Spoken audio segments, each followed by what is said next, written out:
Assalamualaikum warahmatullahi wabarakatuh. Innal hamdalillah nahmaduhu wa nasta'inuhu wa nastaghfiruh wa na'udzu billahi min shururi anfusina wa sayyiati a'malina. May yahdihillahu fala mudhillalah wa may yudlil fala hadiyalah. Ashhadu an la ilaha illallah wahdahu la syarikalah wa ashhadu anna Muhammadan abduhu wa rasuluh. Allahumma salli wa sallim wa barik ala hadzal nabiyil karimil ummi wa ala alihi wa ashabihi ajma'in. Wa qala subhanahu fil Qur'anil Karim ba'da a'udzu billahi minasyaitonir rajim. Bismillahirrahmanirrahim. Ya ayyuhalladzina amanu qu anfusakum wa ahlikum nara wa quduha an-nasu wal hijarah 'alaiha malaikatun ghiladun shidad la ya'suna Allaha ma amarahum wa yaf'aluna ma yu'marun. Kata Allah, wahai orang-orang yang beriman, qu anfusakum, selamatkanlah diri kalian, wa ahlikum, dan juga keluarga, istri, anak-anak. Kalau keluarga lebih besar tentu lebih luas, tapi minimal istri dan anak-anak yang berada di bawah tanggung jawab. Dari apa? Nara, dari panasnya api neraka. Kalau urusan dunia, urusan makan, urusan minum, ini semua orang, Bapak Ibu, dia memikirkan. Tetapi seringkali orang lupa tentang akhirat anak-anaknya. Makanya zaman dulu, saya mohon maaf, orang kalau membangunkan anak itu, suruh bangun itu ngapain? Nah, jago lalai sekolah. Kalau zaman dulu begitu, atau mungkin saya lah. Kita kalau dibangunkan, jago-jago leh, terlambat sekolah. Seharusnya orang membangunkan untuk apa? Solat dulu. Baca doa, solat, zikir. Baru nanti urusan sekolah. Artinya apa? Begitu kondisi sebagian orang zaman dahulu. Dia lebih mementingkan apa? Dunia. Kalau anaknya tidak sekolah, dia rabu-rabu. Ya. Tapi kalau anak tidak solat, santai-santai saja. Sebagian orang begitu. Maka Allah katakan, ya ayyuhallazina amanu qu anfusakum wa ahlikum nara. Bahwa kewajiban bapak-bapak ini kewajiban amanah yang berat. Bahwa kita menjaga istri dan anak-anak kita dari apa? Neraka. Bapak Ibu yang semoga dimuliakan Allah Subhanahu wa taala, yang sama-sama kita hormati para guru-guru, para ustaz dan ustazah, kemudian kepala PKBM, barangkali kalau ada hadir dari yayasan yang hadir pada pagi menjelang siang ini, dan semoga kita semua diberkahi dan dirahmati oleh Allah Subhanahu wa taala. Puji dan syukur, alhamdulillah, senantiasa kita ucapkan kepada Allah atas segala nikmat dan karunia yang Allah berikan. Dan salah satu dari nikmat Allah yang besar dalam hidup kita ini adalah nikmat anak. Karena anak ini dia akan menjadi investasi. Setiap yang kita tanam, maka kebaikannya untuk kita. Semuanya. Anak-anak kita bisa bicara, itu pahalanya untuk ibu-ibu dan bapak-bapak. Anak kita mengerti solat, anak kita menjadi Islam, semuanya. Maka itu karunia yang besar. Makanya kalau kita ingin melihat begitu besarnya nikmat anak, maka berceritalah dengan orang yang mereka belum Allah karuniakan anak. Dari wajah saja Bapak Ibu sudah bisa kita menangkap ini orang belum dikaruniakan anak. Kalau dia melihat anak orang, berbeda lagi kesedihannya. Kalau dia bercerita dengan orang yang sudah punya anak, beda lagi kesedihannya. Dan bahkan sampai mempengaruhi kepada kejiwaan. Ketika sebagian orang Allah belum karuniakan anak, ada yang mungkin agak sensi, ada yang mungkin agak sedikit emosi. Pengaruh dari dia belum mempunyai keturunan. Makanya punya keturunan, punya anak ini adalah karunia Allah yang besar. Laki-laki, perempuan sama. Kalau orang Arab jahiliyah, Bapak Ibu, itu sangat tidak suka dengan anak perempuan. Kalau ada anak perempuan lahir, itu ngamuk-ngamuk. Wa idza busyira bil untha zallat wajhuhu muswaddan wa huwa kadhim. Dikasih anak perempuan ngamuk-ngamuk. Bahkan sebagian mereka mau melahirkan istrinya, nampak tanda-tanda mau lahir anak perempuan, bikin kemah di padang pasir, bikin lubang. Kalau lahir perempuan, masukkan, tutup lubangnya, pulang, seakan-akan nggak punya anak. Itu yang disebut dengan apa nama istilahnya? Wa'dal banat. Mengubur anak perempuan hidup-hidup. Kalau orang kita agak terbalik sedikit, walaupun tidak separah itu. Karena sebagian orang kita kalau dapat anak laki-laki, yang enggak bakal ikan niangnya. Kalau ditanya orang, lebaran anak pak? 5. Laki-laki sadonya, iyo, ni itulah anak dia kau punya rumah. Seakan-akan dia merasa kurang dengan anak laki-laki. Dan ini sebuah kesalahan sebenarnya. Laki-laki perempuan, dia punya kelebihan masing-masing. Supaya tidak ada orang ketika diberi anak perempuan, diberi anak laki-laki, dia merasa ada yang kurang. Kalau masa kamu nyi rumah itu kan gampang. Laki-laki juga bisa munyi rumah kita, bangunan kita yang bangun. Lalu apa susahnya? Orang kita kan kadang-kadang repot urusan itu. Kalau anak laki-laki ketinggal rumah awak, itu susahnya. Anak-anak kita, rumah-rumah kita. Orang zaman dulu Bapak Ibu itu rumit sekali itu. Aib baginya anak laki-laki membawa istri ke rumah ibunya. Dalam Islam kira-kira apa masalahnya? Rumah-rumah kita, yang membangun kita, yang punya tanah kita. Mau kita kasih izin anak kita yang laki-laki, mau kita kasih izin yang perempuan, itu tergantung kondisi. Walaupun tetap yang paling ideal, kalau orang menikah, dia punya rumah sendiri. Walaupun belum bisa membangun, minimal dia ngontrak. Tapi mungkin ada kondisi-kondisi, dia harus membawa anak laki-lakinya dengan istrinya, ada masalah. Atau mungkin sebaliknya memang kondisi anak perempuan lebih dibutuhkan, tidak ada masalah. Tergantung kondisi, walaupun yang paling ideal adalah kemandirian. Karena sebagian masalah-masalah rumah tangga itu muncul karena kita tinggal bersama mertua. Ada bapak yang tinggal dengan mertua? Itu masalahnya. Karena memang sulit. Tinggal di satu rumah dengan 2 keluarga itu sulit. Sulit sekali. Serba sulit. Kan sudah ada pepatah Minang. Salah satu orang Minang yang segan itu apa? Makan di muka depan siapa? Mertua.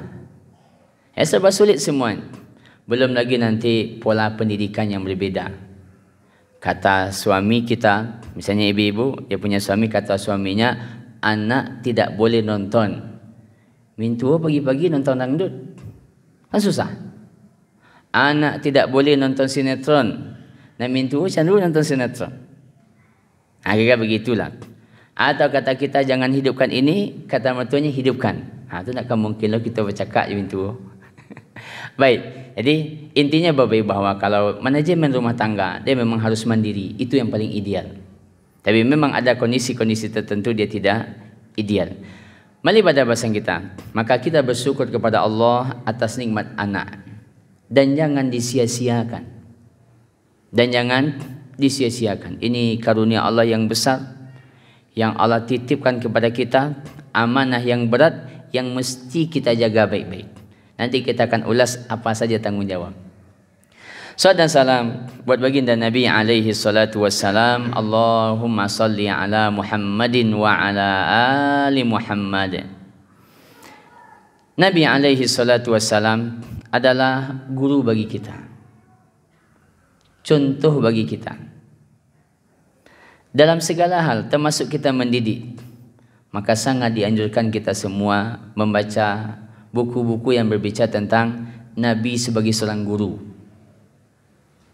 atau Nabi sebagai sosok ayah.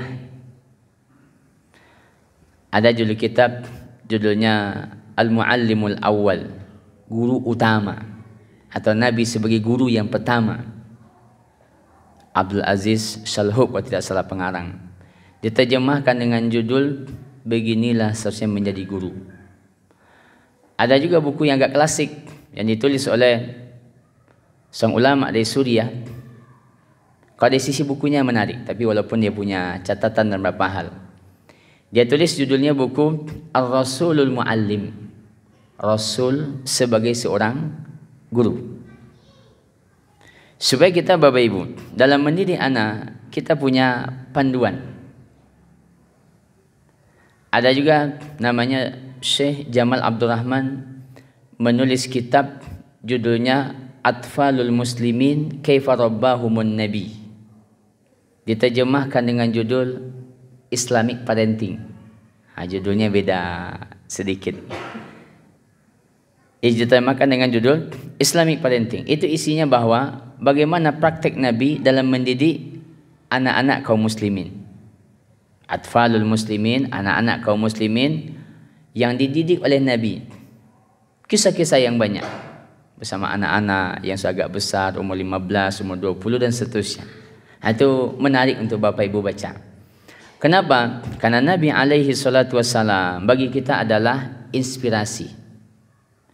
Supaya kita punya gambaran. Sudah ada pun kita gambaran, kadang-kadang kita menemukan juga kendala. Kalau begini anak kita gimana? Kalau anak kita begini, kita sudah mulai sulit. Datang anaknya pulang sekolah, marabu saja sehari semalam. Besok marabu juga. Berarti kan kita butuh solusi. Pulang sekolah anaknya suka mengganggu adiknya. Ganggu terus. Macam-macam caranya. Ada yang dipukul, ada yang dimainkan, ada yang dicandai. Kalau nak menangis dia nak senang hati. Berarti kan kita butuh jurus untuk menyelesaikan. Pulang anaknya sekolah, solat susah. Biasanya solat mudah, diajak solat dia semangat. Hari ini solat susah sekali. Berarti kita punya jurus. Dan itu kitab atau buku-buku yang kita baca menambah inspirasi. Pulang anaknya sekolah, enggak mau murojaah. Akan macam-macam lah. Kalau Bapak Ibu kan merasakan perjalanan kita dengan anak-anak kita. Biasanya bangun subuh mudah, sekarang sulit. Perlu dicarikan solusi supaya kita menyelesaikan masalah. Yang namanya kita mendidik anak kan perjuangan berat. Dan apa yang ingin kita ulas pada siang hari ini atau pagi menjelang siang ini, mungkin lebih kita berbagi saja. Dan apa yang saya sampaikan bukan maknanya saya sudah praktekkan semuanya. Kita sama-sama berjuang. Sama-sama berjuang. Saya punya anak 3, baru 3, laki-laki 2, perempuan 1. Laki-laki usia 9 tahun, lalu usia 7 tahun, lalu usia 3,5 tahun yang perempuan. Sedang pada masa-masa berjuang. Baik, Bapak Ibu semoga dimuliakan oleh Allah Subhanahu wa taala. Maka Nabi alaihi salatu wassalam sudah ajarkan kepada kita bagaimana cara mendidik. Bagaimana konsep pendidikan yang ada di dalam Islam. Dan ini menjadi renungan bagi kita. Apa yang ingin kita tanyakan? Apakah kita sudah pernah membaca Nabi sebagai seorang guru? Karena dia memang begitu Bapak Ibu. Kondisi sebagian orang. Misal, orang yang sekolah pendidikan. Sekolah pendidikan. Atau kuliah pendidikan. Kalau kita lihat mata kuliahnya, satu pun tidak ada yang kita temukan Nabi sebagai sosok guru. Coba bayangkan, sarjana pendidikan. Tapi kalau kita lihat dari mata kuliahnya, pola filosofi pendidikan, falsafah pendidikan, macam-macam. Tiba yang di Nabi, ada. Sekalian dia Bapak Ibu tanyalah kepada orang yang belajar di sarjana pendidikan, tidak ditemukan itu materi. Padahal itu materi pokok. Karena guru yang terbaik siapa? Nabi alaihi salatu wassalam. Tidak ada guru yang bisa melebihi hebatnya Nabi atau kemampuan Nabi dalam mendidik para sahabat. Kalau boleh dibahasakan, orang-orang rimba, orang-orang padang pasir, orang-orang yang hidup keras, yang hidupnya setiap hari dengan zina, yang hidupnya setiap hari membunuh, lalu berperang, lalu minuman keras, lalu berzina, lalu menipu, lalu jual beli dengan cara yang haram. Inilah yang dididik oleh Nabi alaihi salatu wassalam, yang kita kenal dengan namanya masa zaman jahiliyah, masa-masa kegelapan. Dan mereka orang jahiliyah ini, Bapak Ibu, bukan orang bodoh-bodoh. Dia cerdas, tapi kebodohan dari sisi agama. Mereka ahli puisi, mereka ahli strategi perang, dan tentu mereka punya juga kebaikan. Tapi di sisi agama gelap sekali.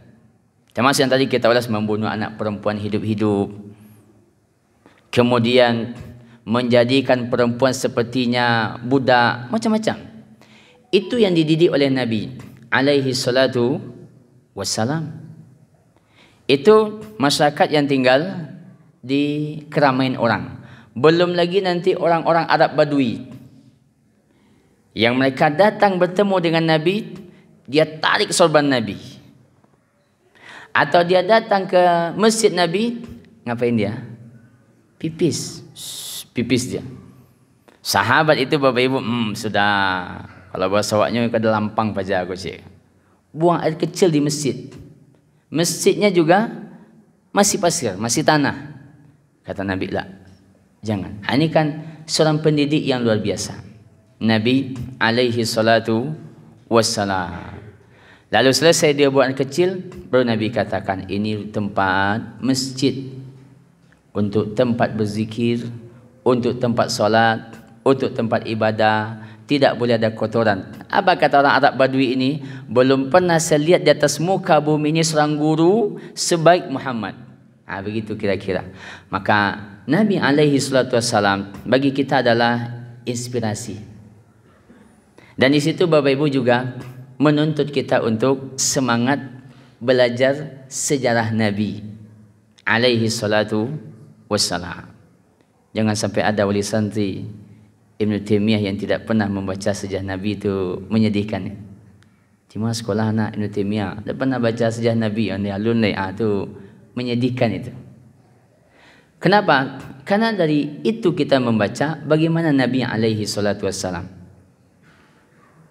Makanya orang yang, saya mohon maaf, yang heboh-heboh beberapa hari yang lalu Maulid Nabi, ini sudah layak untuk kita perbaiki bersama-sama. Pola belajar sejarah Nabi yang 3 kali setahun ini sudah sangat menyakitkan, sudah sangat memberi dampak yang buruk. Belajar sejarah Nabi, Maulid Nabi, Isra Mi'raj, hijrah Nabi, seremonial saja. Apalagi kalau sampai pada tingkat perayaan, ini lebih parah lagi. Kalau dia pengajian berarti sangat kurang. Kalau perayaan, ini sudah sesuatu yang jelas tidak boleh. Karena bagaimanapun Bapak Ibu, yang namanya perayaan Maulid itu apa isinya? Ulang tahun. Betul atau salah itu? Ulang tahun. Orang mau membungkus dengan bungkus apa saja tetap ulang tahun. Cuman ini yang harus kita pahami, bahwa kita kalau tidak merayakan, jangan kita mau dituduh tidak cinta kepada Nabi, atau jangan kita merasa ada yang kurang. Jangan sampai ada nanti membilang, sekolah Ibn Taimiyah tidak ada Maulid Nabi, tidak sayangnya kan Nabi nak. Ini terkadang kalau orang tidak melakukan itu, bisa jadi dia tertuduh atau dia merasa yang kurang. Sebagian jemaah masjid kan begitu Bapak Ibu. Komplain pada pengurus, pengurus tidak semangat salam masjid. Maulid Nabi lah, tanda cinta ke Nabi itu. Maka kita katakan itu bukan tanda cinta. Karena bagaimanapun dia merupakan apa? Ulang tahun. Dan kalau kita pakai konsep itu, kita praktekkan, kita Bapak Ibu akan capek sendiri. Karena terlalu banyak yang mau kita rayakan ulang tahunnya. Ulang tahun Abu Bakar. Penting itu? Penting, masa tidak penting? Maulidnya Umar, maulidnya Uthman, maulidnya Ali, Talha bin Ubaidillah, Abdullah bin Mas'ud. Semua sahabat tu kita buatlah maulidnya. Kan katanya mulia. Kalau mulia itu kita berpuas sebanyak-banyaknya. Masya Allah, tiap hari bapak-bapak kita itu bikin acara maulid terus. Ribuan. Itu baru sahabat. Tabi'in. Para ulama, maulidnya Imam Syafi'i. Siapa lagi? Maulidnya Imam Abu Hanifah, Imam Ahmad, Imam Malik, Imam Bukhari. Masya Allah, tiap hari Bapak Ibu boleh gitu tiap hari. Kenapa? Kalau kita pakai itu konsep. Nah, cuman intinya bahwa supaya kita tidak tertuduh saja. Sama di ulang tahun, anak-anak kita datang masanya ulang tahun. Saya pesankan Bapak Ibu, beritahu bahwasanya ulang tahun tidak boleh nak. Kasih penjelasan. Supaya nanti Bapak Ibu jangan tertuduh. Tak sayang ayah Mbo Jambo. Kawan ulang tahun, kue. Kawan ulang tahun, hadiah. Tiba saya ulang tahun, jangankan merayakan, bertanya saja enggak orang tua saya. Nah, jangan sampai terjadi dia merasa tidak diperhatikan. Dan kita merasa kalau waktu kecil begitu. Saya sekolah SD itu Bapak Ibu, samping-sampingnya itu komplek pegawai semua. Denzipur, komplek TNI, pertanian, sekolah pertanian, sampingnya lagi komplek Padang Mengatas, sudah jadi New Zealand kata orang sekarang. Jadi Bapak kalau pergi situ, telepon saya bantu. Saya bantu menunjukkan jalannya. Lalu, kalau ulang tahun kawan-kawan kita diundang. Kita diundang dulu waktu SD. Kita kan SD negeri dulu. Maka beruntunglah anak-anak kita hari ini sekolah menghafal Quran. Saya pribadi, kalau lihat anak saya membaca Quran, lalu murajaah dan datang malasnya, saya kan mau marah itu. Lalu saya berpikir, untuk apalah marah? Toh juga dulu kita seusia dia belum sebaik dia. Kita SD dulu ngapain? Bapak-bapak SD dulu dah ada hafal Quran. Yang hafal 3 juz, yang 5 juz, yang 10 juz. Anak-anak kita, makanya itu yang salah satu yang bisa menahan emosi.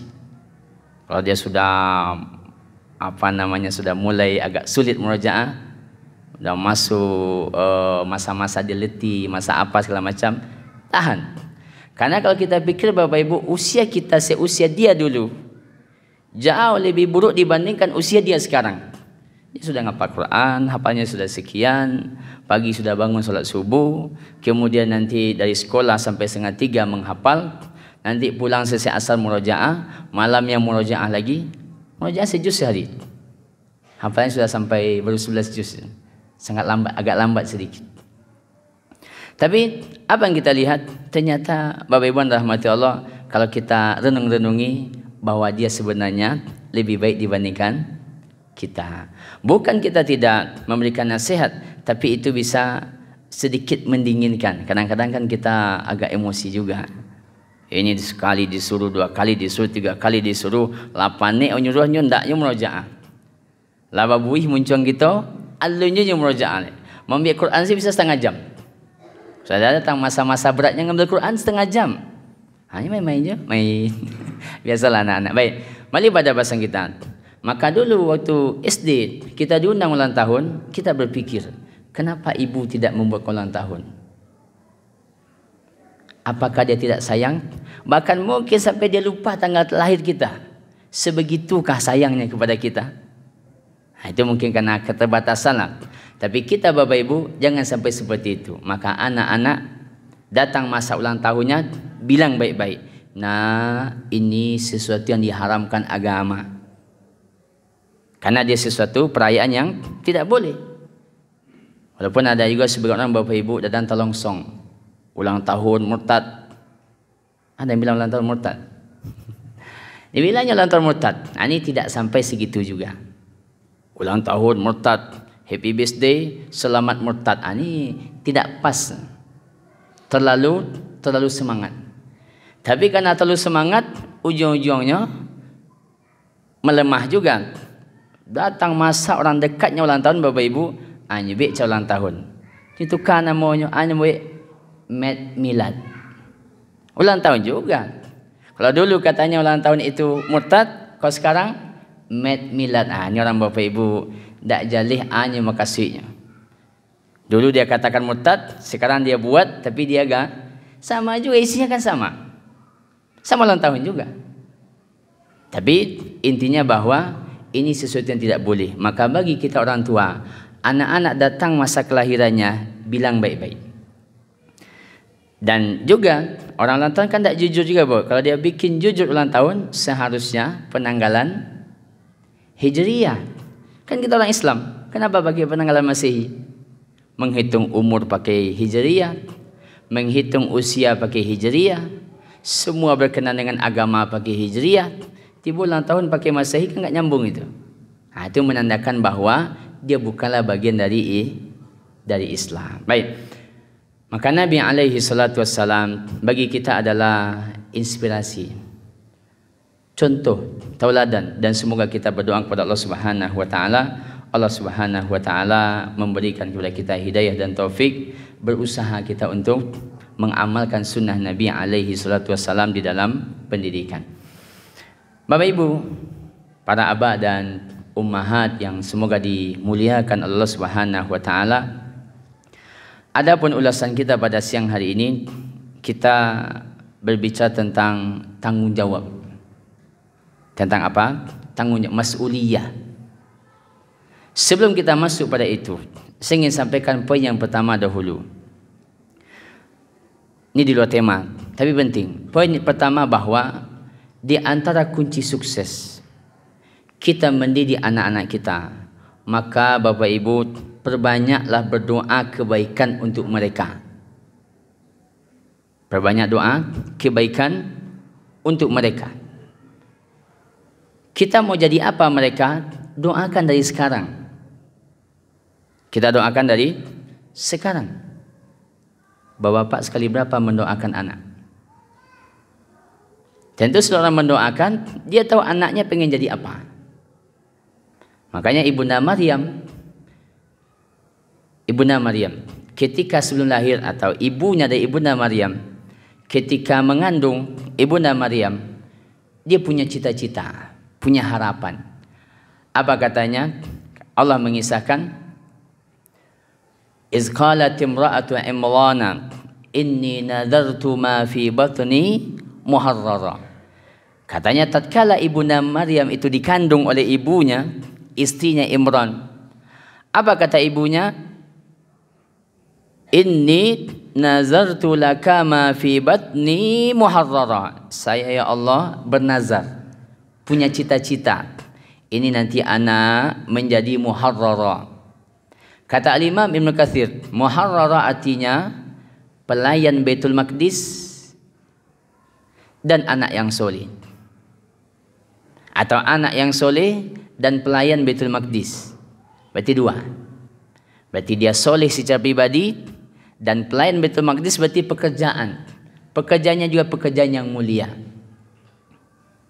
Pekerjaannya juga pekerjaan yang mulia. Itu kapan? Ketika anaknya masih dalam kandungan. Dan supaya tidak ada juga Bapak Ibu orang tua yang tidak tahu anak nanti mau jadi apa. Nampun tiang sekolah lalu seluruhnya mau Quran. Kan kita punya cita-cita. Maka cita-cita itu kuat, kita kuatkan dengan doa. Kalau kita ingin misalnya anak kita kuliahnya ke Madinah, sering didoakan. Pagi, siang, sore, malam, selesai solat, doakan. Supaya itu menjadi doa yang dikabulkan dan menjadikan kemudahan dan keberkahan bagi anak kita untuk menempuh jenjang pendidikan. Pagi, solat malam, solat duha, solat 5 waktu, doakan. Karena di antara doa yang dikabulkan oleh Allah adalah doa wa da'watul walid, doanya orang tua. Al-Imam Bukhari itu dikisahkan lahir buta dan yatim. Ibunya wanita yang soleha. Dia berdoa, ya Allah, ini Bukhari ini nanti jadi ulama besar. Dan kembalikan matanya Allah. Bermimpi, akhirnya Allah kembalikan matanya. Al-Imam Bukhari. Ini kan inspirasi. Dan juga Bapak Ibu hati-hati dengan kalimat-kalimat yang bisa merusak masa depan anak-anak. Kalimat-kalimat yang merusak. Ayo mada, tak mau dikecek, kali kepala, apa segala macam, ini berbahaya. Semarah-marah apapun kita, maka tinggalkanlah anak. Kalau kita tidak mampu menahan lisan, tinggalkan. Sedang marah, tinggalkan. Supaya lisan ini tidak melompatkan perkataan yang merusak. Tidak melompatkan perkataan yang merusak. Makanya kan masyhur juga cerita Syekh Abdurrahman As-Sudais. Ketika ibunya sudah marah, apa kata ibunya? Besok Anda mau jadi imam Masjidil Haram. Nah, itulah berang emak. Lah nak do kata-kata yang lain itu. Sudais, besok Anda jadi imam Masjidil Haram. Dia bilang, jadi menjadi imam besar, ketua pengurus Masjidil Haram dan Masjid Nabawi. Pegawainya Bapak Ibu ribuan. Pegawainya ribuan dengan segala hal yang ada di dalam dari kebaikannya. Baik. Maka doa Bapak Ibu itu hal yang mudah-mudahan kita Allah berikan hidayah untuk banyak mendoakan anak-anak. Siapa bapak yang mendoakan anaknya 5 kali sehari semalam? Saya kasih hadiah. Hadiahnya mantap. Kalau ini boleh juga. Ini hadiah tanah haram semua. Nanti saya kasih pertanyaan, ada waktunya. Baik. Bapak Ibu semoga dimuliakan oleh Allah. Dan sebelum kita masuk kepada tanggung jawab orang tua, saya ingin bacakan tulisan emas yang ditulis oleh Al-Imam Ibnu Qayyim di dalam kitab beliau namanya Tuhfatul Maudud bi Ahkamil Maulud. Sudah banyak diterjemahkan. 2 kali beliau ulang ini ucapan, dan itu bukan lagi sindiran, tapi memang bolehlah kita bahasakan hantaman bagi orang tua yang tidak berhati-hati. Apa kata beliau? Saya bacakan lafaznya. Kata Al-Imam Ibnu Qayyim, wa aktsarul auladi innama jaa fasaduhum min kibalil aba.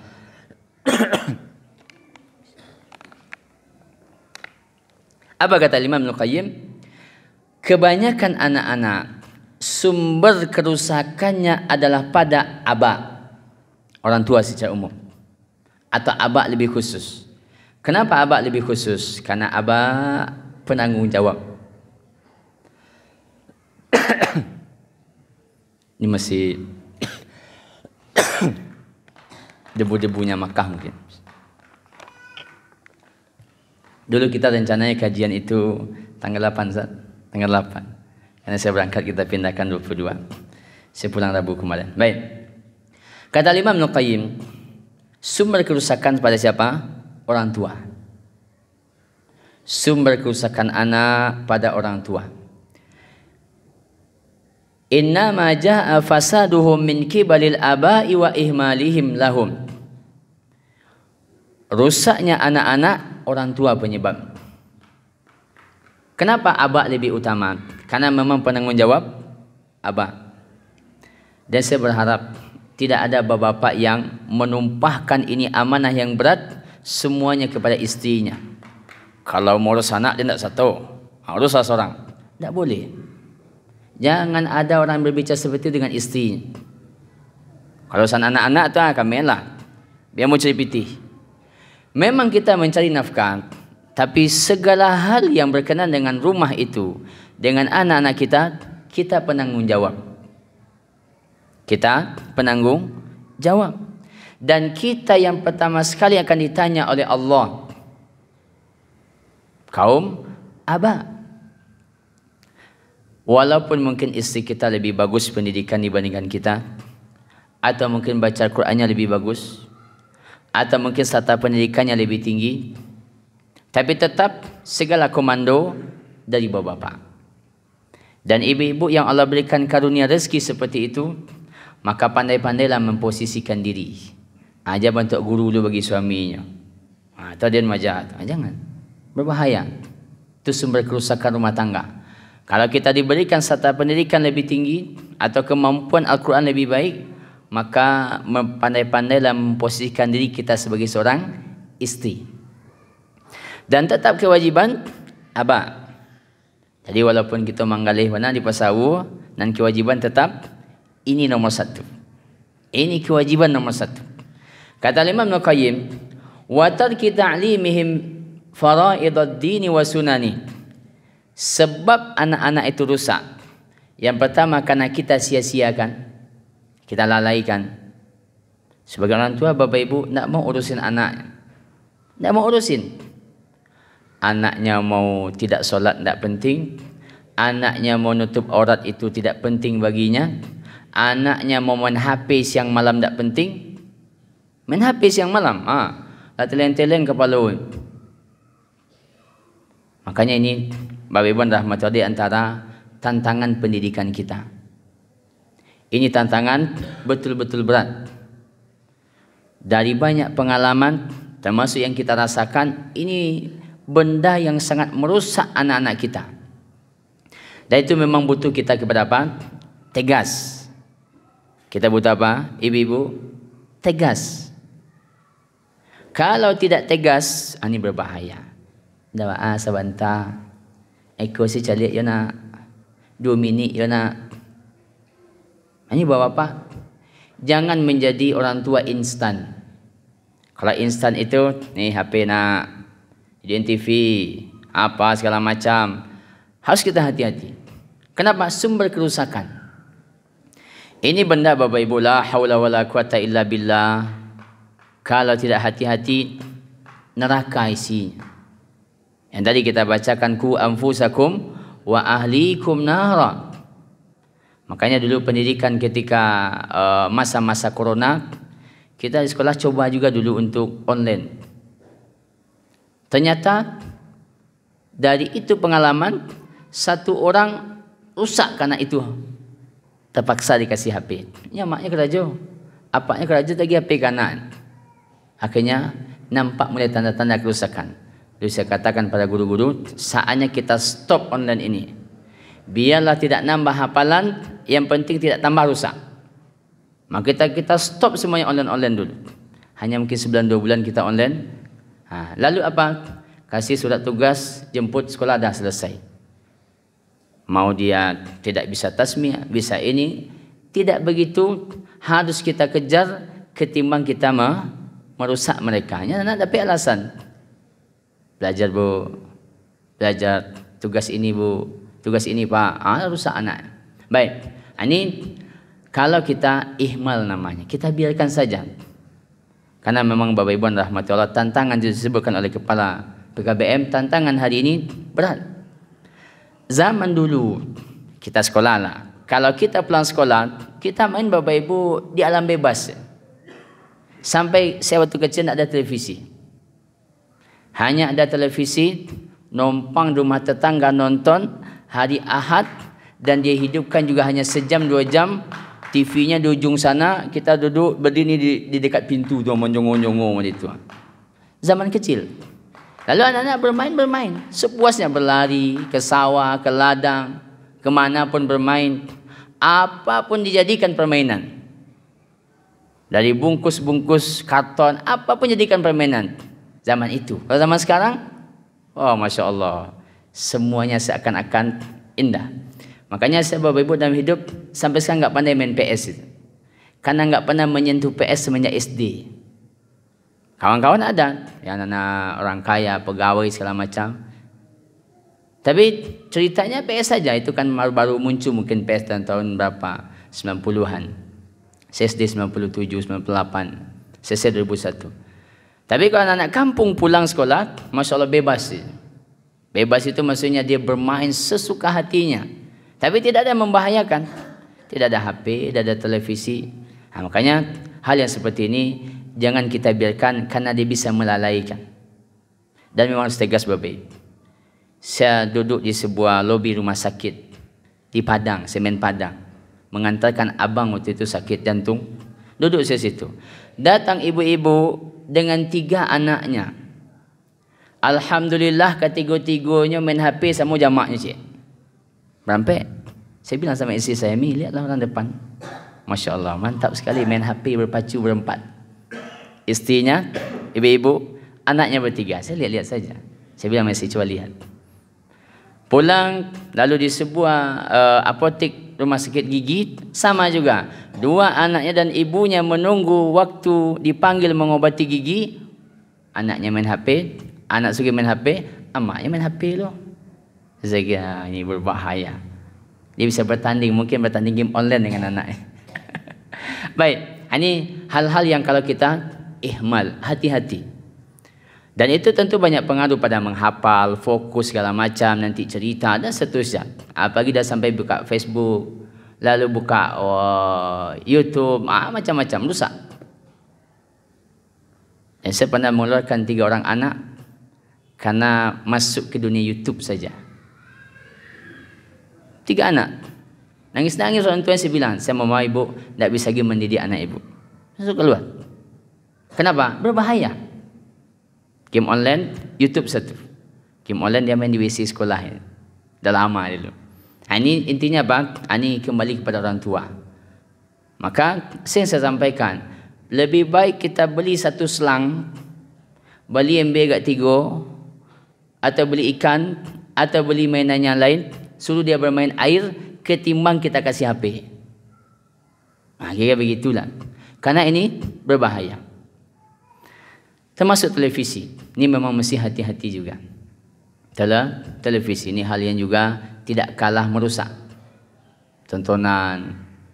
Apalagi kalau di rumah kita hidup tontonan yang aneh-aneh, yang membuka aurat, macam-macam. Makanya di antara kendala sebagian kita, yang tadi kita ulas, kalau pergi ke rumah mertua, tak bisa kita men-setel TV-nya. Kalau saya bawa agak ekstrim sedikit. Saya kalau pulang, saya bilang, Bu, TV jangan dihidupkan. Walaupun orang tua nontonnya ngaji juga. Tapi saya tidak ingin ada kecintaan pada televisi. Dulu ketika anak usia 3,5 tahun, pulang sekolah setengah 12, sampai di rumah, nonton TV. Wesel anak, saya kasih dulu. Pernah saya kasih beberapa waktu. Lalu dia makan, Abdullah makan depan TV. Saya kasih saja, biarkan, saya lihat. Lama-lama nampak kecintaannya. Saya katakan, Abdullah, besok Abi mau matikan TV. Kita mau stop pakai TV. Awal-awal komplain juga, tapi lama-lama aman. Ini Bapak Ibu berhati-hati. Kalau kita tidak mampu men-setel acaranya, matikan saja. Itu kuncinya begitu. Baik. Lalu apa kata Imam Ibnu Qayyim? Kata beliau, penyebab rusak itu karena kita sia-siakan, kita tinggalkan mengajarkan agama dan mengajarkan sunnah-sunnah. Nanti kan kita ulas di tanggungjawab orang tua. Lalu kata Imam Ibnu Qayyim, kalau mereka tidak didik dengan baik, di waktu kecil, besar pun nanti tidak memberikan manfaat. Falam yantafi'u bi anfusihim wa lam yanfa'u aba'ahum kibara. Sudah besar ayahnya, tidak memberikan manfaat kepada ayahnya. Karena anak yang tidak terdidik, dia tidak mampu untuk berbakti dengan baik. Anak yang tidak terdidik tidak mampu berbakti. Dia enggak mengerti berbakti.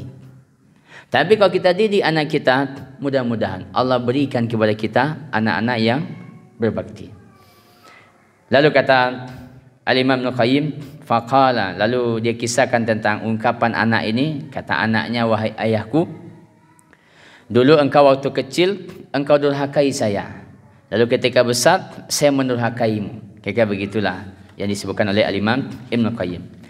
Di dalam kalimat yang lain, beliau ulang kalimat yang sama. Apa kata beliau? Wa iza tabartal fasada fil aulad fa inna amatahu min qibalil aba. Maka kalau kita renung-renungi dengan baik, kita perhatikan dengan baik, kerusakan yang terjadi pada anak-anak, kesimpulannya sebabkan oleh orang tuanya. Karena orang tuanya mengajar. Lihat orang tuanya. Makanya anak-anak kita itu Bapak Ibu sebenarnya copy paste dari kita. Maka mesti kita hati-hati. Baik. Kita lihat Bapak Ibu rahmatullah subhanahu wa ta'ala, tanggungjawab apa yang mau kita berikan kepada anak. Tanggungjawab apa yang mau kita berikan kepada anak. Sudah agak 40 menit ke depan bisa kita selesaikan. Walaupun materinya cukup banyak, tapi saya coba ringkas-ringkas saja. Ini kita sampaikan dari kitab yang ditulis oleh seorang dokter di Mesir sana, namanya Dr. Ahmad Mustafa Mutawalli. Di sini beliau kupas semuanya tentang ini pembahasan. Dan juga ditulis oleh Dr. Adnan Baharis dalam kitab beliau Mas'uliyatul Ab fi Tarbiyatil Abna'il Muslim. Tapi yang lebih banyak kita ambilkan dari kitab ini yang ada di depan kita ini. Apa saja kewajiban? Ini kita melihat mas'uliyah. Bahwa lembaga pendidikan dimanapun, sehebat apapun, maka dia hanyalah bahagian dari partner kita dalam membangun pendidikan. Dan supaya kita juga tidak terlalu memberikan harapan besar kepada pendidikan, lembaga maksudnya. Supaya tidak ada kecewa dengan anaknya, lambu sekolah di sekolah rancak badik mau diku anak ambu. Kan ada begitu. Lah ambu sekolah di sekolah maha mau diku je anak ambu baru. Supaya tidak terjadi ini ungkapan, perlu kita pahami bahwa kewajiban pendidikan, kewajiban kita. Lalu sekolah yang kita pilih, ini adalah partner kita dalam mendidik.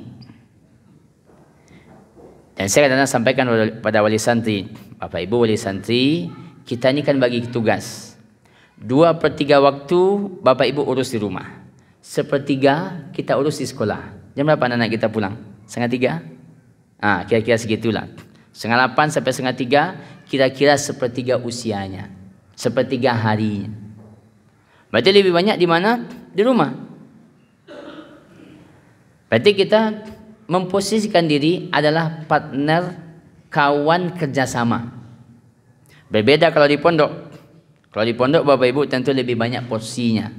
Mungkin 3 bulan pulang 2 hari. Kalau misalnya kita melihat sesuatu yang tidak baik dengan anak di pondok, layak kita bertanya kepada musyrifnya. Tapi dengan catatan, bertanya dengan cara yang baik. Jangan bertanya dengan menuduh, dan jangan bertanya dengan membenarkan ungkapan semua anak-anak kita. Ya Bapak Ibu kalau punya anak di pondok kan begitu. Melapor anaknya 1/2 jam, 2 jam, 3 jam. Nanti datang ke pondok begini-begini. Tidak boleh. Dalam konsep pendidikan, bahwa kita tidak boleh memposisikan kita membenarkan semua diungkapkan oleh anak. Termasuk kita sama, tingkat SD, tingkat TK. Supaya tidak terjadi gesekan antara kita dengan lembaga. Tadi anak dipukul kawan.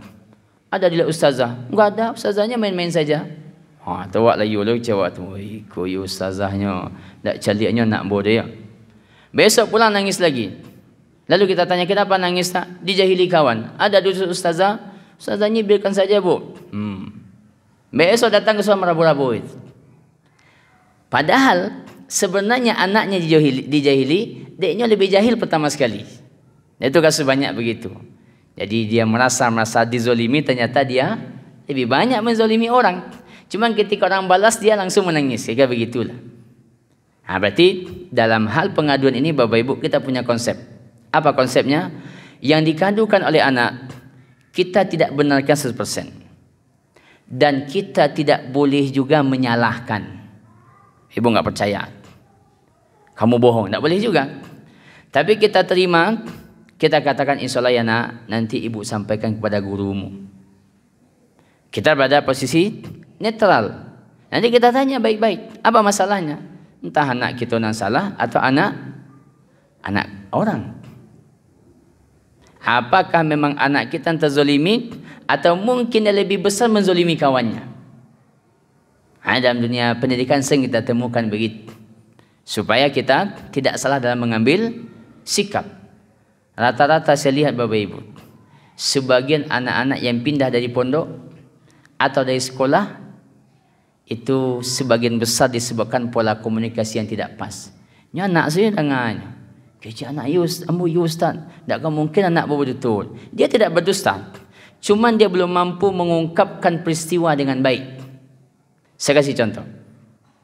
Di zaman Nabi alaihi salatu wassalam, hidup 4 tahun usia Nabi, ada namanya Bapak Ibu peristiwa pembelahan dada. Peristiwa pembelahan dada. Dibawa Nabi oleh malaikat Jibril, dilihatkan oleh anak-anak. Lalu dia ditidurkan, dibelah dadanya, berdarah-darah. Datang anak-anak ini kepada ibunda Halimah As-Sa'diyah. Apa mereka katakan? Muhammad Kutila Muhammadun. Katanya ibu, Muhammad telah dibunuh orang. Kira-kira dia betul atau salah menyampaikan info itu? Betul. Yang kata ibunda Halimah As-Sa'diyah tentu dia percaya. Datang dia ke situ dengan wajah pucat bertemu dengan Nabi. Nabi sudah pucat juga, tapi ada bekas jahit di dadanya. Apa sebenarnya yang kurang oleh anak-anak ini?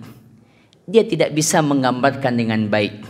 Sebenarnya Nabi tidak dibunuh. Nabi dibawa oleh malaikat dan dibelah dadanya, dikeluarkan isinya, nanti dicuci dengan air zam-zam, dimasukkan lagi dan dijahit lagi, kan tidak membunuh. Orang melihat secara sepintas, apalagi anak-anak, pasti akan mengatakan, katanya ibu, Muhammad kutila Muhammadun. Itu Muhammad sudah dibunuh orang, ibu. Berarti apa yang kurang dari anak-anak? Kemampuan menggambarkan kisah. Kalau kita terima ini berita anak-anak, ya kita yakin berarti Nabi dibunuh. Ternyata begitulah kira-kira. Berarti anak-anaknya tidak salah. Tapi kalau kita salah dalam menyikapi informasi, bisa berbahaya. Bisa terjadi perang dunia kedua antara wali santri dengan pihak lembaga. Nak diurusnya nak bodoh, nak ikut nak bodoh, macam-macam. Padahal sebenarnya sebagian pondok anaknya memang mau di rumah. Tapi dia cari alasan itu. Cari alasan macam-macam alasannya. Nan sambal tak lama lah kecilnya. Nan ustaznya pemberang, macam-macam. Itu pengalaman kawan-kawan di pondok. Di tingkat SD, TK sama. Itu konsepnya. Baik, mari pada bahasan kita. Maka Bapak Ibu rahmatullah subhanahu wa ta'ala, jadi lembaga ini adalah partner kita bekerja sama. Berarti sebagian nanti akan kita ulas ini, kita bekerja sama dengan lembaga, sebagian. Dan sebagian besar adalah kita. Karena tanggungjawab adalah kita. Ustaz, awak tak pandai mendidik anak, Ustaz bala carut. Kalau ini ungkapannya Bapak Ibu, caranya adalah kita belajar. Kita sama-sama belajar. Kita sama-sama belajar. Belajar bisa dengan membaca buku, bisa mendengarkan ceramah, bisa kita berdiskusi, bisa kita minta nasihat. Banyak cara kita belajar. Supaya kita jangan pesimis terlebih dahulu. Awak kau ni dia anak kau tak pandai Ustaz. Wak kecil wak cik dua situ lampangan yang ketiga. Jangan sampai kita menghukumi diri kita dengan hal yang seperti itu. Karena itu kewajiban. Adalah kewajiban. Baik. Satu, Bapak Ibu rahmatullah subhanahu wa ta'ala, kewajiban kita adalah pendidikan akidah. Adalah pendidikan akidah. Mendidik akidah anak-anak. Masuk TK usia berapa? 4 atau 5 lah kira-kira. Berarti dari 0 sampai 5 kita mendidiknya. Kita yang mendidiknya. Pendidikan iman. Termasuk kita katakan misalnya jangan dikerjakan ini pekerjaan, ini bisa menyebabkan kita dibakar api neraka, itu pendidikan iman. Karena ada juga orang Bapak Ibu punya konsep pendidikan, jangan ditakut-takutin anak jadi neraka. Ini orang-orang yang kiblat pemikirannya ke barat. Tapi kalau kita katakan bahwa ini pekerjaan dibakar api neraka, pendidikan iman. Cuman tentu kita harus seimbang. Jangan pakai neraka itu setiap hari. Pagi dia neraka, siang neraka, sore neraka, malam neraka. Ini tak boleh. Setiap pekerjaan salah neraka. Enggak mau dia kita panggil, awas dapat neraka. Jangan. Dia kan ada balance-nya juga, keseimbangan. Ada waktunya kita menakutkannya dengan neraka, ada waktunya kita memberi nasihat dengan surga. Karena dia hal yang seimbang. Tapi apakah boleh dengan neraka? Bahagian dari pendidikan iman. Kalau ini pekerjaan dicatat oleh malaikat sebagai catatan buruk, berarti kan iman pada malaikat itu. Kalau ini pekerjaan dicintai oleh Allah dan Rasulnya, itu kalimat-kalimat Bapak Ibu pendidikan iman namanya. Pendidikan iman yang benar. Makanya kan ada tulisan yang menarik, tulisan Syekh Ahmad Khatib Al-Minangkabawi dalam bukan tulisan, dialog beliau dengan anaknya dalam sebuah mukadimah buku saya baca. Ketika anaknya minta sesuatu, kata anaknya, ya Syekh Ahmad Khatib, ya minta sesuatu. Apa jawaban Syekh Ahmad Khatib? Mintalah kepada Allah, Allah yang maha kaya. Lalu kata anaknya, Aina Allah? Di mana Allah? Apa kata Syekh Al-Khatib? Di langit. Dan ini juga Bapak Ibu bantahan kepada orang-orang yang mengatakan Syekh Al-Khatib itu lebih cenderung mengatakan Allah di mana-mana. Itu tidak benar. Apa kata Syekh Al-Khatib? Allah di langit. Tapi yang sisi kita lihat bahwa sekecil itu anaknya kan nilai iman itu. Bahwa yang memberi rezeki Allah, bahwa yang mengatur alam Allah. Kalau misalnya kita keluar rumah hari hujan, lalu mungkin bilang anak kita, Bu, hari hujan. Kita katakan, nah, hujan itu Allah yang turunkan. Kan itu pendidikan iman. Pendidikan iman berkenaan dengan keyakinan kepada Allah.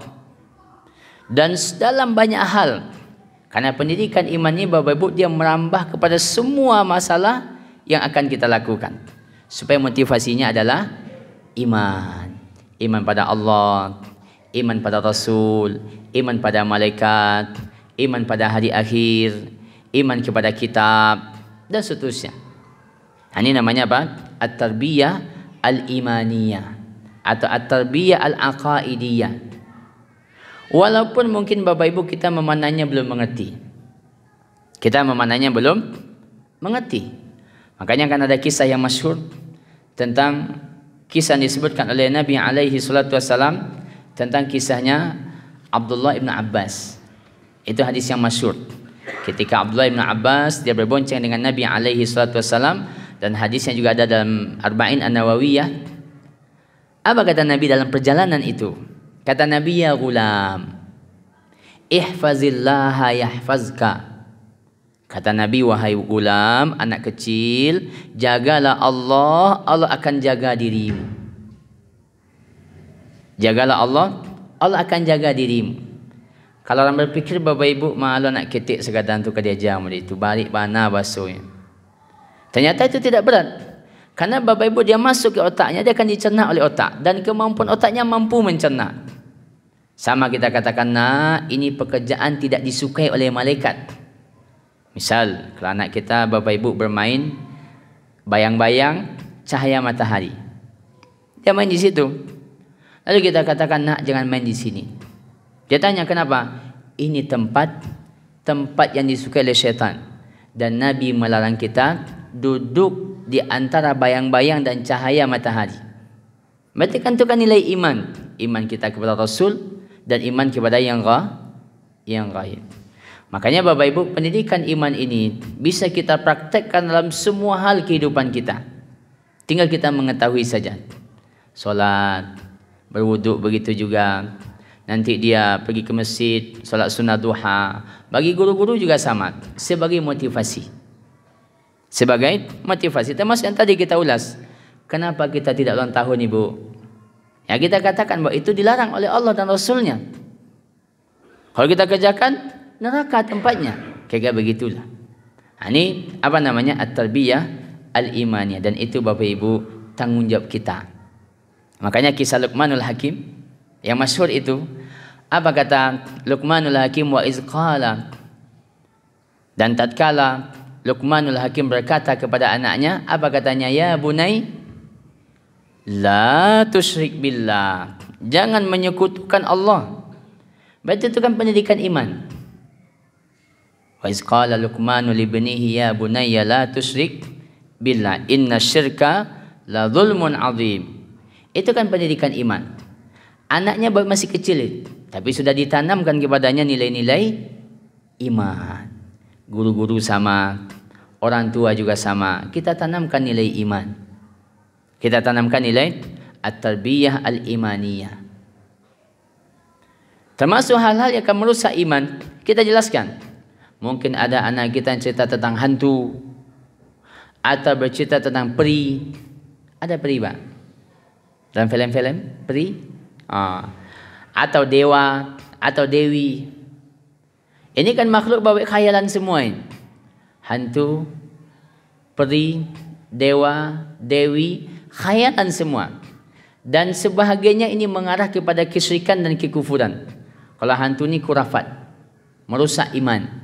Karena di dalam akidah Islam tidak ada makhluk kecuali hanya malaikat, jin, syaitan dan iblis, kemudian manusia. Hantu ini nggak tahu apa kategorinya, khayalan. Berarti kalau ada anak kita ngomong-ngomong hantu, perlu kita baguskan. Atau ada anak kita yang takut ke WC, ada yang takut dengan yang gelap, perlahan-lahan kita berikan ilmu. Kemudian peri begitu juga, tidak ada namanya peri. Dan ini sebenarnya Bapak Ibu pekerjaan orang kafir. Kata Allah, sesungguhnya orang kafir yang tidak beriman kepada Allah, la yusammunal malaikata tasmiyatal untha. Mereka namakan malaikat penamaan perempuan. Kalau peri ini bukan penamaan lagi itu, dia bikinkan gambarnya, dia bikinkan videonya. Berarti kalau ada anak kita ngomong-ngomong itu, kita perbaiki. Termasuk dewa, dewi. Tidak ada yang namanya dewa. Dewa ini berkenaan dengan apa? Ibadahnya orang-orang Yunani kuno. Dewa ini, dewi ini, segala macam dan seterusnya. Maka dalam Islam ada yang namanya dewa. Makanya saya heran juga, ada yang bikin merek mobilnya dewa mabuk. Ada dewa apa lagi? Macam-macam. Karena dalam Islam tidak ada namanya makhluk bernama dewa. Tidak ada makhluk bernama. Itu khayalan orang Yunani kuno untuk tuhan-tuhan mereka. Apalagi kalau ada orang memberi nama anaknya dewa, itu sudah sangat rusak sekali. Memberi nama anaknya dewa itu sama memberi nama anaknya berhala. Tidak ada beda. Karena dewa itu disembah oleh orang Yunani kuno. Ini kan berkenaan dengan apa? Tarbiyah al-imaniyah. Dan itu kewajiban Bapak-bapak. Kewajiban kita. Kewajiban yang kedua namanya kewajiban pendidikan fikih. Kewajiban pendidikan fikih. Dalam banyak hal, mungkin tentu kita dulukan ibadah dulu. Fikih ibadah. Nanti mungkin muamalah masuk sedikit. Kita kasih tahu ni riba haram. Ini pegang gadai haram, tak boleh. Kan kita kasih tahu. Pendidikan. Atau warisan begini pembagiannya. Kalau kita pergi haji, mungkin dia bertanya tentang fikih haji. Tapi yang pokok lebih dahulu adalah fikih ibadah. Dan mengajarkan anak-anak solat ibu-ibu hal yang sangat mudah sekali. Tidak pakai bahasa pun kita bisa. Tinggal bilang, nak sinilah ikuti ibu solat. Gampang. Cuman masalahnya sebagai orang tua tidak merasakan itu tanggung jawabnya. Sehingga sebagian orang tua menunggu anaknya pandai solat di sekolah. Atau menunggu anaknya pandai solat di TPA. Kalau usia 3 tahun, 4 tahun, belum. Seharusnya sudah mulai diajarkan. Karena perintah nanti akan mulai dipraktekkan pada usia 7 tahun. Berarti kalau 7 tahun sudah diperintah, sebelum usia 7 dia sudah harus diajarkan. Kan gak mungkin kita perintah usia 7 langsung kita ajarkan usia 7. Berarti sebelum 7 berarti. Mungkin 3, mungkin 4, mungkin 5, 6. Karena nanti ketika 7, kita sudah bisa, nak, ayo kita solat. Nak, solat lagi kita sudah bisa memerintah dan sudah bisa dia melakukan solat. Tapi kalau baru usia 7 kita baru mulai mengajar, nah ini sudah terlambat. Karena perintah sudah mulai datang kepada kita untuk memerintah anak. Walaupun anaknya belum wajib solat. Yang wajib apa? Orang tua menyuruh anaknya solat. Makanya orang tua kalau tidak menyuruh anaknya solat di usia 7 tahun, orang tuanya berdosa. Yang anaknya nggak berdosa. Tidak ada dia beban syariat di usia 7 tahun. Yang berdosa siapa? Orang tua yang tidak menyuruh anaknya solat. Orang tua yang tidak menyuruh membangunkan anaknya untuk solat. Padian dulu, ni ketik baru. Solat kadang dia ajar. Kita kan begitu bahasa sebagian. Ini ketik ibu wak. Nyelamak lalu. Bangunkan. Kenapa? Usia sudah 7. Usia sudah 7. Berarti kita sudah harus menyuruhnya. Kalau sudah berjalan 7, 8, 9, 10, ini sudah mulai keras ya. Sudah mulai main pukul. Makanya sebuah kezaliman orang tua. Kalau menyuruh anaknya usia 10 tahun langsung main pukul, sedangkan dia belum melewati masa 3 tahun untuk menyuruh, zalim orang tua. Kalau boleh dipukul, Ustaz, boleh. Tapi dia harus menyempurnakan tahapan-tahapannya. Usia 5 diajar solat, usia 6 diajar solat, usia 7 disuruh, 8 disuruh, 9 disuruh, 10 baru pukul. Tak boleh tiba-tiba main tokok saja, tak bisa. Kira-kira begitulah, ada tahapannya. Baik, itu fikih apa? Fikih pendidikan fikih. Nanti wuduk juga begitu. Bapak ngajarkan anak berwuduk, tinggal buat saja ke kamar mandi. Nah, sinilah, ini namanya berwuduk. Kita mulai dulu dengan membaca bismillah. Kan ada yang sulit. Tidak profesor pun kita insya Allah bisa. Tidak ustaz pun kita bisa. Nggak ada yang berat. Kalau mencuci tangan itu nak cuci semuanya selai-selai jari. Kan begitu. Kalau kita menyapu, mencuci wajah, cuci semuanya. Bapak sesekali periksa anak-anaknya. Berwuduk periksa. Ini periksa basah atau tidak. Sesekali kita lihat dia berwuduk. Sesekali kita dilihatnya berwuduk. Karena di sekolah diajarkan, diawasi, dan terkadang lolosnya di rumah. Ini pengalaman. Saya tidak menuduh, tapi pengalaman begitu. Saya dulu waktu masih mengajar anak kelas 1, kelas 2, itu Bapak Ibu kita coba semua cara. Saya coba semua cara. Kita coba caranya pakai berdiri semuanya. Anggap ini air. Saya bawa apa? Cuci wajahnya. Dah cuci. Dah semua 3 kali dah. Tangan lagi. Kemudian kepala. Letakkan tangan di depan. Berarti tidak memakai media. Yuk kita pindah ke air. Saya yang praktekkan. Dia yang praktekkan. Suruh kawannya. Semua cara kita coba. Kadang-kadang tiba di rumah, los juga.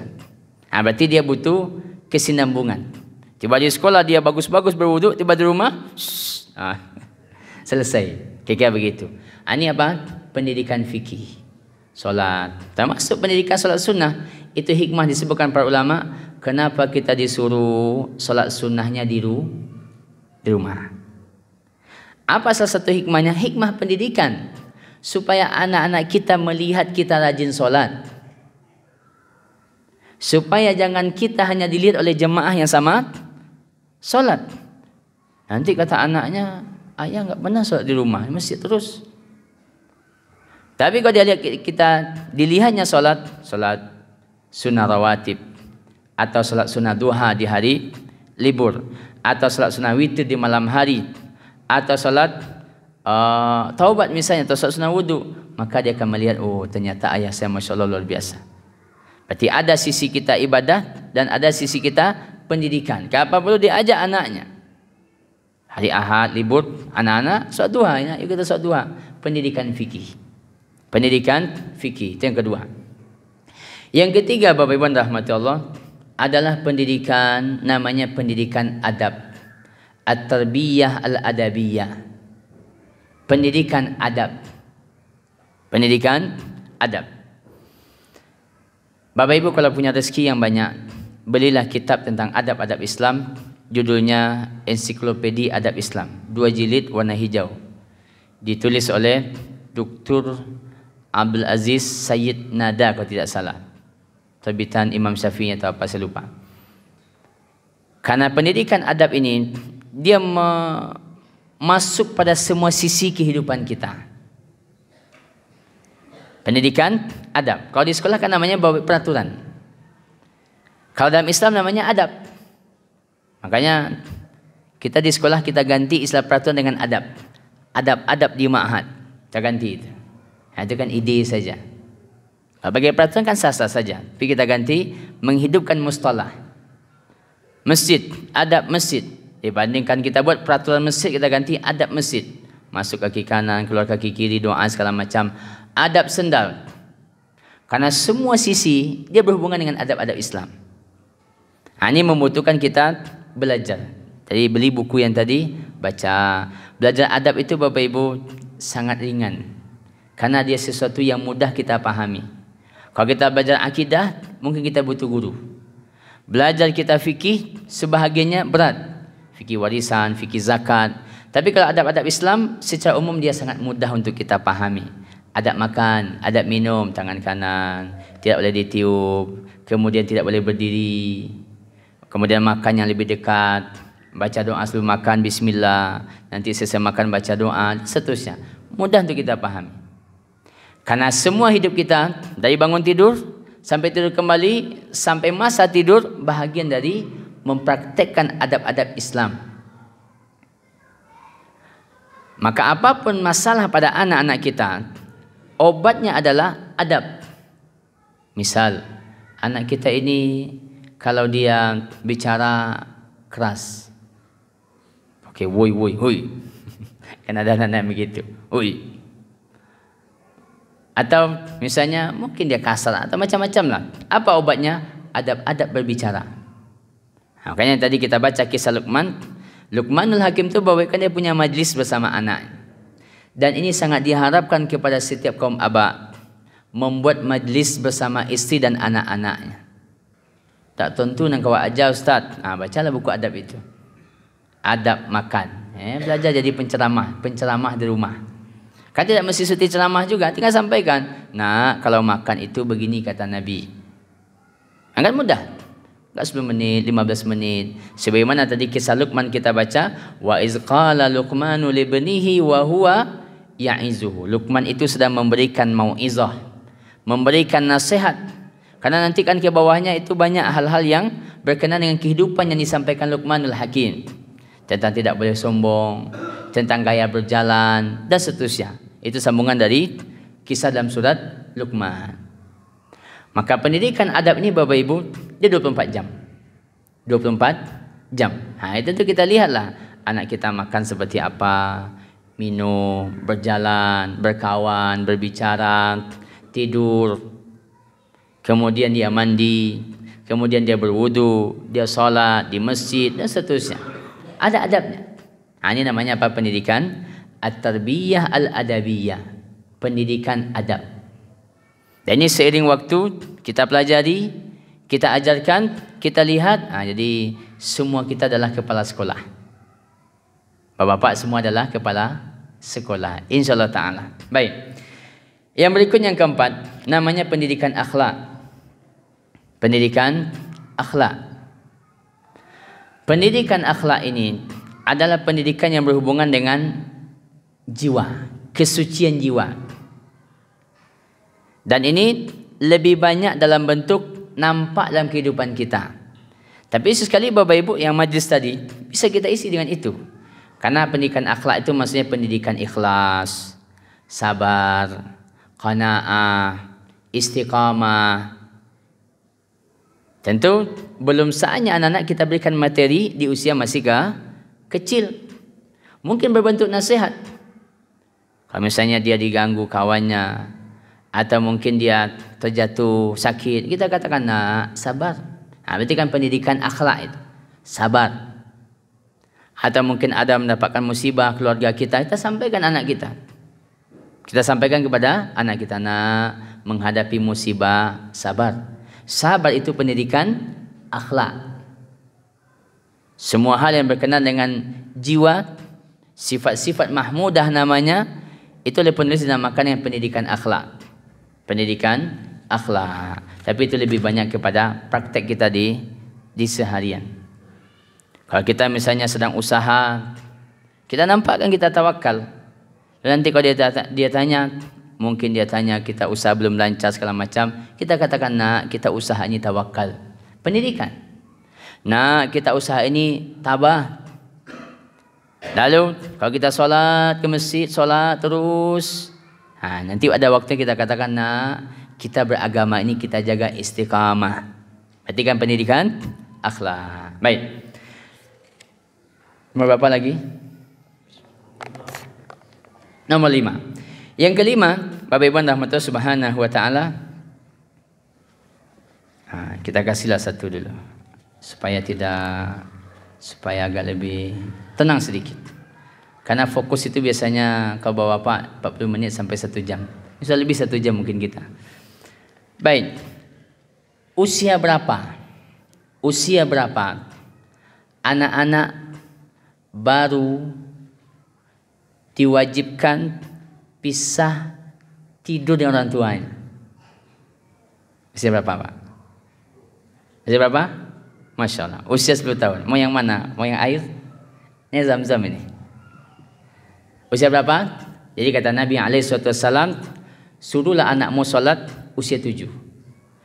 Lalu pukullah di usia 10. Wa farriqu fil madaji', dan pisahkan tempat tidurnya di usia 10 juga. Ini usia dia sudah mulai mendekati masa akil balik.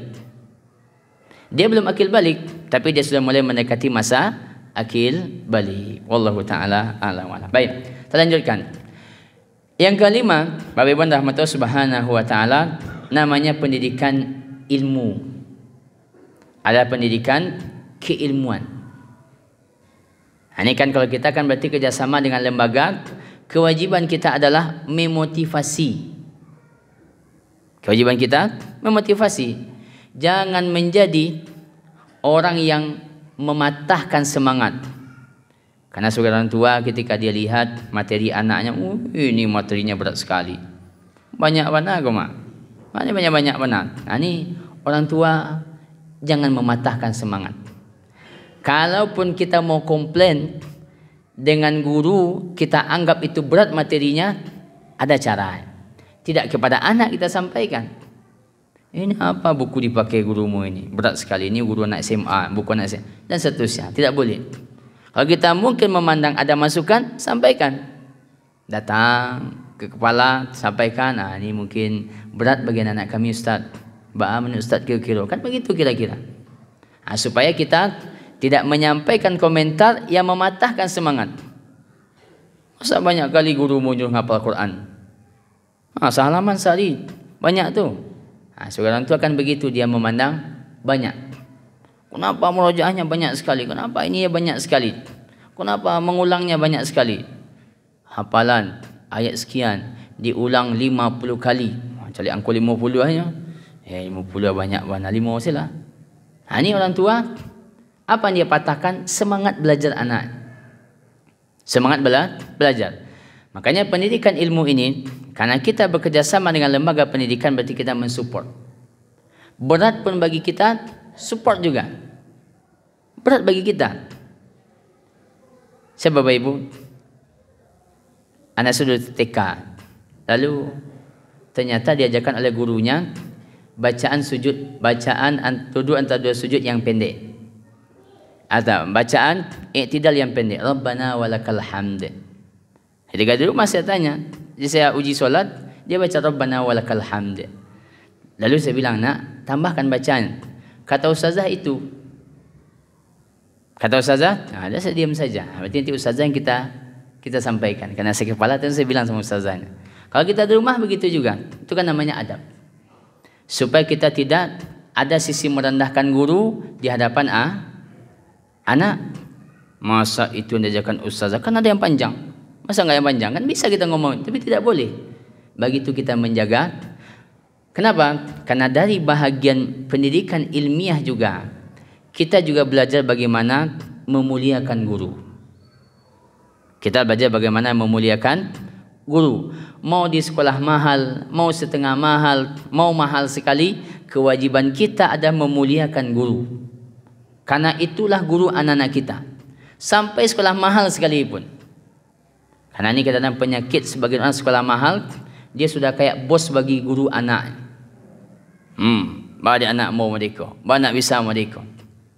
Padahal mahal itu Bapak Ibu kan relatif. Kemudian anggaplah dia mahal. SD 500 sebulan. Dia saja kalau digaji segitu, 500 sebulan ngurusi anaknya enggak mauin. Tidak mau. Hanya satu anaknya saja. Digaji dia sebanyak itu enggak mau. Ini guru 20, 25 yang diurusin. Makanya masalah mahal kan relatif. Tapi intinya bahwa itu bagian dari kita pendidikan ilmu. Memperlihatkan kita kepada anak-anak kita menghormati para guru. Ini guru anak-anak kita. Walaupun mungkin usianya kecil, atau mungkin dia mengajar belum bisa, atau mungkin baru belajar mengajar, macam-macam kondisinya.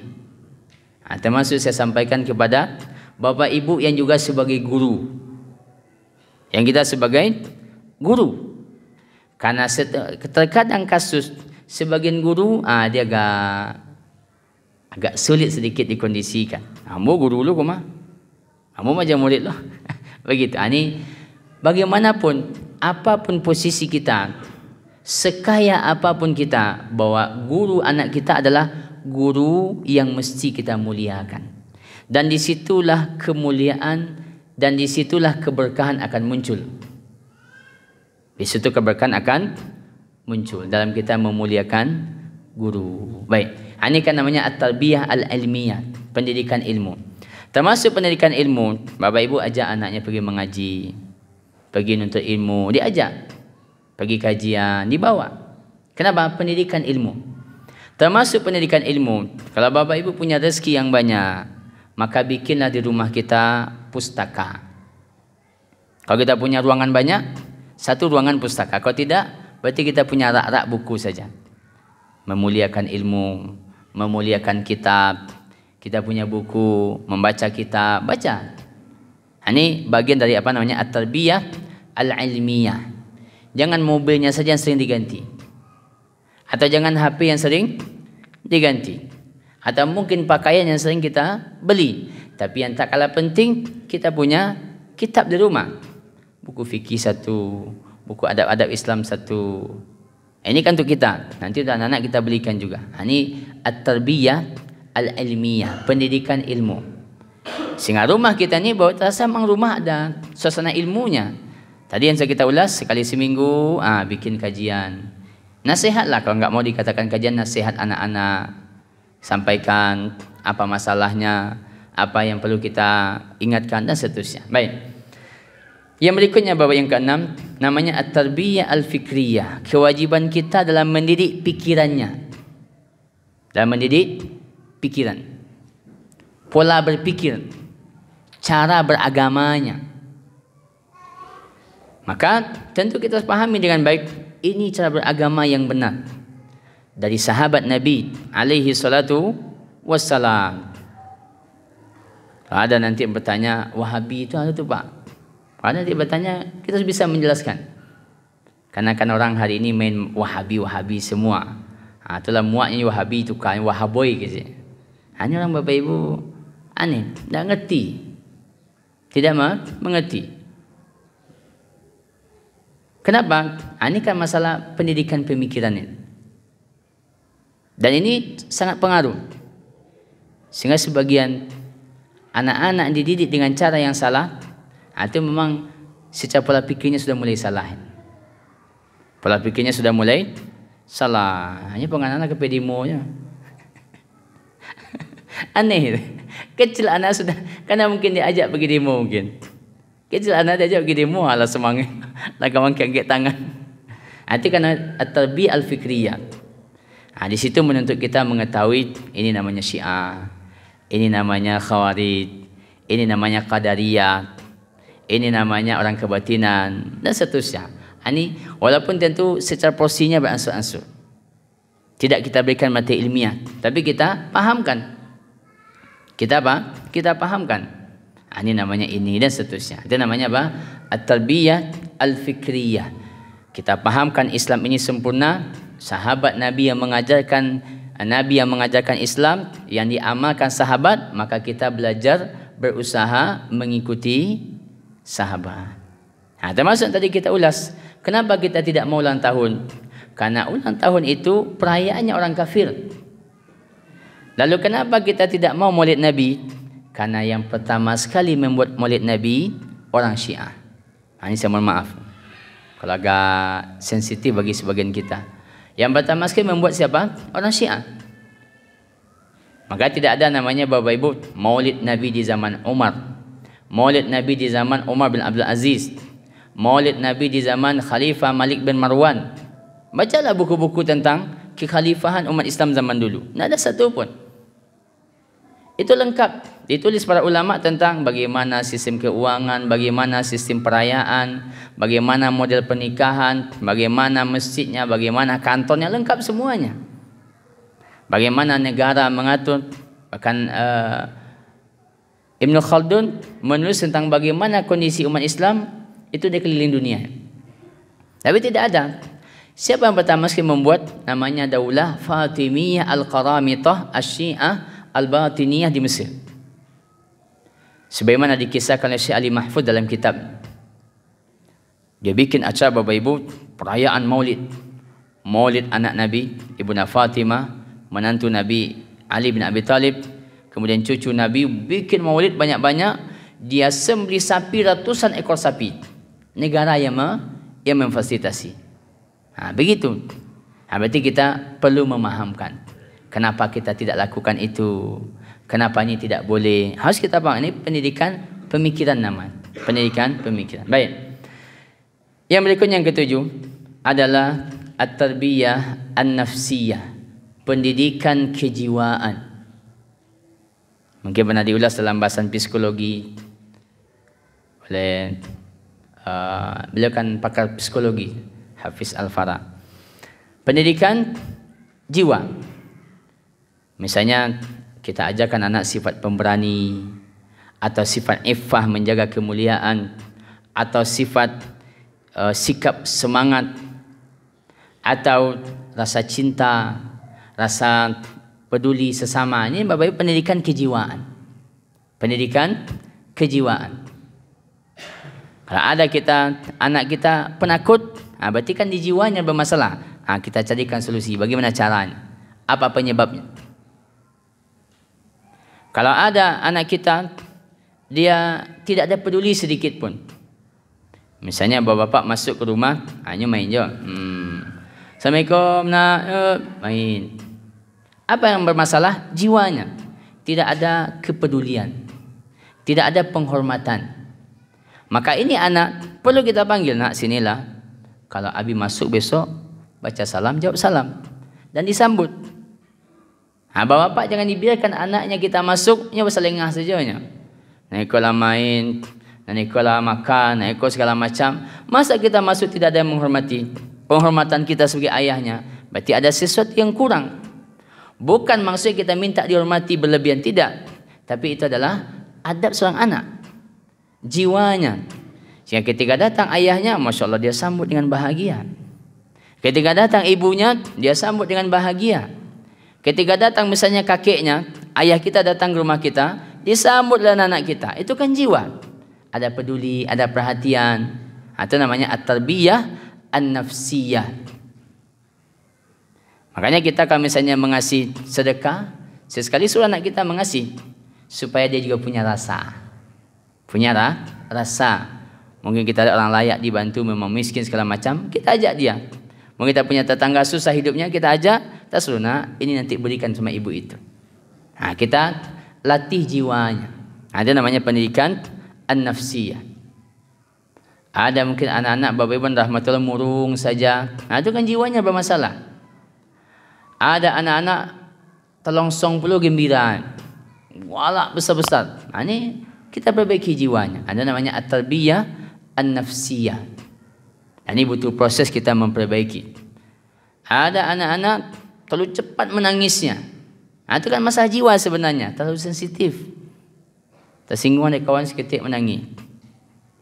Kena ucapannya sedikit menangis. Ini butuh kita kuatkan jiwanya. Jiwanya kita kuatkan. Baik. Itu namanya apa?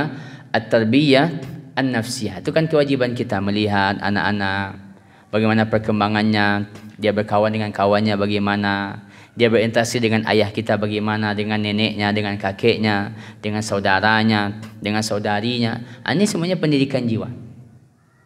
Karena pendidikan jiwa itu Bapak Ibu bukanlah made in Amerika atau made in Eropa. Islam sudah punya pendidikan jiwa semenjak Islam awal. At-tarbiyah an-nafsiyah, tentang kejiwaan. Baik. Berikutnya Bapak Ibu, namanya adalah yang keberapa lagi? Ke-8. Kalau ada bapak yang mengantuk, kita obat pakai kuih yang ada di depan dulu. Baik. Yang berikut adalah pendidikan interaksi lawan jenis. Saya menerjemahkan dengan pendidikan interaksi lawan jenis. Kalau di buku aslinya itu namanya at-tarbiyah al-jinsiyah. Kalau diterjemahkan retelek menjadi pendidikan seks. Itu yang diributkan dalam diskusi-diskusi pendidikan berapa bulan atau berapa tahun yang lalu tentang at-tarbiyah al-jinsiyah ini. Karena pendidikan yang diberikan tidaklah pendidikan, tapi lebih kepada pendidikan mengarah kepada porno. Maksudnya, kata mereka begitu. Katanya, dan saya pernah dikirimkan slide-nya oleh seseorang. Karena katanya supaya anak ini tahu ini namanya, ini fungsinya, ini seterusnya. Ini rusak. Islam punya itu pendidikan, namanya at-tarbiyah al-jinsiyah. Pendidikan lawan jenis. Pendidikan interaksi lawan jenis. Supaya dia tidak menjadi orang-orang yang rusak. Supaya tidak ada anak-anak kita menjadi orang-orang LGBT yang suka laki-laki atau suka perempuan dan seterusnya. Makanya di antara buah pendidikan ini Bapak Ibu, misal kita kalau punya anak laki-laki harus dididik dengan pola laki-laki. Kalau nampak tanda-tandanya agak kecenderungan pada perempuan, segera diobati. Anak laki-laki suka main jepadusi, ini masalah. Anak kita laki-laki sukanya main boneka, bermasalah. Anak kita laki-laki oleh ayahnya belikan baju pink, ini masalah. Artinya orang tuanya bermasalah. Tapi kalau atau dia ngomongnya, kalau ngomongnya bukan gaya, ini Allah yang berikan. Cuman kita bisa latih dia agak tegas sedikit kalau dia laki-laki. Kalau kita biarkan lama-lama, tidak dibina dan tidak dididik, ujung-ujungnya apa? Yang laki-laki ini bencong. Itu besok ngecik mau diproduksi. Itu banyak PT atau operasi plastik atau operasi macam-macam. Kenapa? Waktu kecil dibiarkan berkawan dengan perempuan, kemudian mungkin dia cenderung berapa perangkat-perangkat perempuan. Senang hatinya main boneka dibandingkan main mobil-mobilan, kan bermasalah. Itu namanya apa? At-tarbiyah al-jinsiyah. Atau kita punya anak perempuan yang agak ada mengarah kepada secara fisik atau secara bahasa atau secara suara laki-laki. Harus kita ajarkan dia sebagaimana anak perempuan. Anak perempuan suka main pistol-pistol, itu nak cocok. Anak perempuan, tetapi makanya kan tidak boleh orang memberi anak perempuannya motor besar itu. Saya lihat sebagian anak perempuan yang dibawanya motor gunung, tidak boleh. Itu bukan makanannya. Kalau ini lama-lama dibiarkan, kalau istilahnya Bapak Ibu nanti lama-lama jadi apa? Tomboy. Itu kerajaan laki gunung maksud itu. Itu rambutnya siko, pakai topi laki-laki, pakai baju kemeja, pakai celana jeans dan segala macam. Itu dari mana sumber kerusakan? Pendidikan interaksi lawan jenis yang bermasalah. Kenapa dia tidak didik anaknya menjadi laki-laki yang kuat bagi laki-laki dan menjadi wanita yang semestinya, sehingga ujung-ujungnya laki-laki jadi bencong dan produksi jadi tomboy. Lama-lama LGBT, lama-lama dia akan masuk pada ranah yang lebih rusak dan lebih buruk. Dari mana asal masalahnya? Ini at-tarbiyah, pendidikan interaksi lawan jenis. Makanya bahwa dalam Islam itu ada namanya adab-adab minta izin. Ini kan pendidikan. Ada namanya adab-adab yang tadi sudah kita ulas, memisahkan dia dari tempat tidur. Kemudian adab-adab berpakaian. Nanti berhubungan dengan menjaga pandangan. Kemudian dengan siapa dia boleh berbicara, dengan siapa tidak boleh. Makanya di sekolah kenapa kita pisahkan, itu tujuannya. Tujuannya supaya dia menjadi anak-anak yang mengerti tentang fitrahnya. Kalau dicampur laki-laki perempuan, sapan pagi dia nak gaduh orang. Inilah Bapak Ibu di sekolah-sekolah setingkat SMP, SMA memilukan. Sapan pagi dia nak gaduh orang. Keluar main dia nak gaduh orang. Pulang membonceng anak gaduh orang. Mau jadi apa ini? Menyedihkan. Dulu kita pernah sekolah di samping sebuah sekolah setingkat SMP. Saya pilu melihat, ngilu. Kenapa? Pulang, udah kayak sama isteri saja anak SMP tu. Mereka paguitnya tu. SMP sekolah baru. Petang mereka je melap selimut baru. Kini sudah kayak sama isteri. Di mana masalahnya? Pendidikan interaksi lawan jenis. Suatu ketika bawa saya berjalan, bertemu guru olahraga. Anak SD. Sudah kelas besar, entah kelas 5 atau kelas 6. Anak perempuannya berbimbing je guru olahraganya. Sebelah kanan, sebelah kiri je. Terus saya berhenti, saya tanya, Pak guru olahraga? Iya. Dari mana Pak? Lapangan. Dia kat lapangan. Pulang dari lapangan menuju. Itu sekolah Islam Bapak Ibu. Lalu saya katakan, kau nak gadi orang balik berbimbing kau. Kau murid kau? Tak boleh. Ini anak gadis seorang sudah kelas 5, kelas 6 SD. Murid kau berpeluknya di samping kiri, samping kanan. La haula wala quwata illa billah. Kalau bapak bertemu anak gadis yang begitu, gimana kira-kira? Itu lampang cik gurunya. Kenapa? Gurunya tak mengerti pendidikan interaksi lawan jenis. Alasannya kan itu, dia masih kecil. Saya Bapak Ibu berdiri dulu, kuduk melihatnya. Entah marah, entah apa. Coba bayangkan, rusak. Anak gadis itu dibimbing-bimbing ada orang. Ini mau dulu apa tu? La haula wala quwata illa billah. Intinya apa? Ini kembali kepada apa namanya? At-tarbiyah al-jinsiyah. Pendidikan interaksi lawan jenis. Baik itu di sekolah, termasuk di keluarga. Kalau anak kita dengan sepupunya, jangan dibiarkan dia berbonceng berdua. Apalah ke pasar nak berdua? Kalau judah kau. Ternyata udahnya itu jadi kucing. Jadi ini bermasalah. Apalagi saya mau sebagian orang Minang. Makna kalimat dun sana itu terlalu luas. Ya tetangga lah dun sana, yalah kami anggap dun sana tu. Sehingga ketika mau kuliah anak gadisnya dititip sama anak tetangga. Calik-calian adik di Padang ya. Kalau dah okey buat kuliah tu. Ini anak tetangga entah siapa-siapa. Buatlah dun sana. Dun sana maksud tetangga. Ini kan terlalu luas makna dun sana. Rusaklah batas-batas pembatas antara laki-laki dan perempuan. Yang rusak siapa? Anak gadisnya juga. Ya sebenarnya dicaliannya mana? Ini artinya apa Bapak? Ini namanya at-tarbiyah al-jinsiyah. Baik untuk anak-anak kita usia kecil, usia besar, sampai kita juga sama. Ini fikih interaksi lawan jenis sangat menarik untuk kita pahami.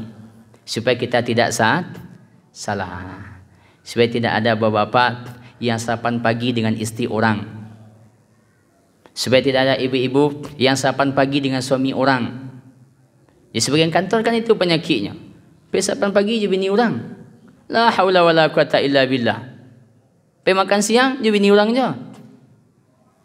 Apa yang bermasalah? Pendidikan interaksi lawan jenis. Sehingga ibarat kata orang Minang, sawah nak baba matang. Lebih lomak lah golak je bini orang je pada bininya.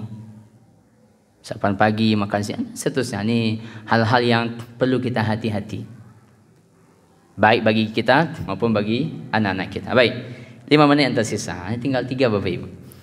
Yang berikutnya namanya pendidikan kesehatan. Walaupun kita bukanlah dokter. At-tarbiyah as-sihhiyah ini pendidikan kesehatan karena kesehatan bagian dari Islam. Misal sunanul fitrah itu kan kesehatan itu. Memotong kuku, memotong kumis, memanjangkan jenggot, mencabut bulu ketiak atau dikhitan, ini kan bagian dari berhubungan dengan kesehatan. Itu juga berhubungan dengan adab minum, adab makan, adab tidur. Ini semua berhubungan dengan apa? Kesehatan. Dan ini sebagai penambahan ilmu bagi kita bahwa itu juga bagian dari kewajiban kita sebenarnya. Kalau Jumat, periksa kukunya, kan kesehatan. Tentang gaya rambutnya. Saya tidak ada anak-anak kita penghafal Quran, tapi rambut bentuk preman, itu bermasalah. Dia ada pendidikannya. Baik. Berikutnya Bapak Ibu, 2 yang terakhir, pendidikan olahraga. Ini bisa bentuknya rehat, jalan-jalan segala macam, memanah, berkuda, berenang, pendidikan olahraga. Tapi dia bagian di tanggung jawab kita. Pendidikan olahraga. Dan yang terakhir Bapak Ibu yang rahmati Allah, namanya adalah pendidikan makanan. Penulis menyebutkan at-tarbiyah al-ghidaiyah, pendidikan makanan. Dan ini sebagaimana tadi kita punya tantangan dalam HP, kita punya tantangan di dalam televisi, dan kita juga punya tantangan di dalam makanan. Karena makanan kita hari ini itu biasanya lebih dihiasi oleh yang banyak P-nya. Penyedap, perasa, pewarna, pemanis, pengembang, pengawet, supaya kental, supaya dia garing dan seterusnya. Sebisanya kita hindari. walaupun kita tidak bisa berlepas diri dari itu. Sebisanya kita hindari. Tapi sulit kita berlepas diri. Kita lihat jangan dimakan di depan kita. Makanya kalau kita di sekolah Bapak Ibu, saya memang agak terpaksa agak tegas.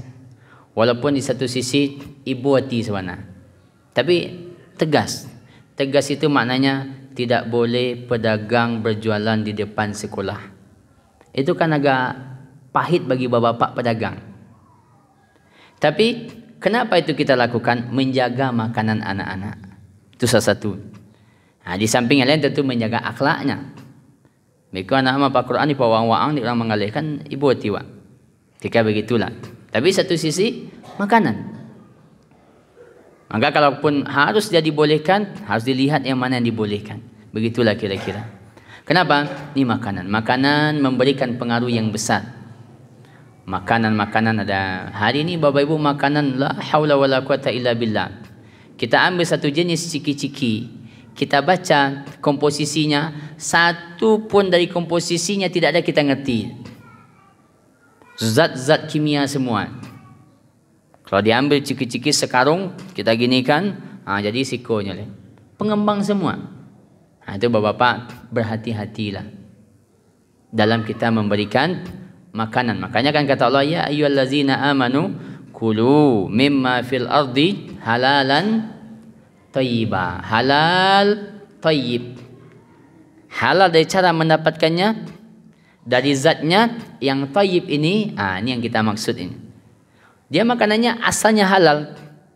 Bahkan sampai makanan yang biasa pun sebenarnya punya masalah jangka panjang. Misal gula. Makanya saya Bapak Ibu sudah pensiun minum teh manis, kopi manis sudah berapa tahun. Tidak sakit. Kalau ditanya orang sakit Ustaz, enggak. Sikit gula Ustaz, enggak juga. Alhamdulillah. Tapi kenapa? Menjaga saja. Kecuali kalau terpaksa ada dihidangkan orang, ya minum juga sesekali. Tapi kalau saya sudah ngaji di banyak tempat, sering dibuatkan, palingan sekali mereka buatkan, 2 kali tidak lagi. Kenapa? Saya enggak mau lagi minum. Kenapa? Karena gula secara umum sudah ada di situ minimal 2 zat. Satu zat untuk menjadikan dia menjadi kristal. Apa asal gula? Air tebu. Air tebu itu cair atau kristal? Cair. Dengan apa dia dikristalkan? Zat kimia. Satu. Yang kedua, dari dia usianya 3 jam, 5 jam, bapak-bapak belilah air tebu dimanapun. Kita bawa ke rumah atau masukkan ke kulkas, 3 jam, 5 jam basi. Ini gula bisa bertahan 5 tahun, 10 tahun. Pakai apa? Pengawet. Apalagi kalau gulanya seperti kapas itu. Ada pernah Bapak Ibu lihat air tebu berwarna putih seperti kapas? Pernah? Air tebu putih seperti kapas? Tidak. Dengan apa dia putihkan? Zat pemutih. Mirip-mirip dengan zat pemutih pupuk. Artinya efeknya, saya tidak mengatakan zatnya sama, tapi efeknya sama. Sama-sama menjadikan dia putih. Masya Allah. Pas kita lihat Bapak Ibu, seperti buku ini putihnya. Asalnya dari apa dulu? Air tebu. Kenapa bisa putih seperti ini? Tidak mungkin pakai diambil itu putihnya, kan tidak mungkin. Berarti pakai zat. Kira-kira begitu. Itu kan contoh. Termasuk hal-hal yang lain. Termasuk hal-hal yang lainnya. Dunia hari ini kita dihadapkan dengan tantangan makanan yang sangat luar biasa. Belum lagi nanti cara makan. Itu kan berhubungan juga dengan pendidikan makanan. Makan buah dulu baru makan yang berat. Tidak boleh makan di atas makanan dan yang lain-lain. Kalau bisa sarapan pakai apa? Walaupun ini berat, termasuk yang berbicara. Berat kita mengamalkan. Apa sarapan yang paling baik? Adalah apa Pak? Sarapan yang terbaik. Kurma. Dikasih hadiah 1.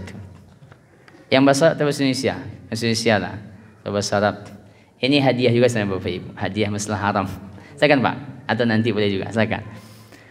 Cara mudah mempelajari tauhid menurut Imam Mazhab yang 4. Terjemahan. Baik. Jadi kata Nabi SAW, man tafattara ala sab'ati tamratin ajwatin. Jadi kalau ada bapak yang ambil berarti ini untuk sekolah berarti.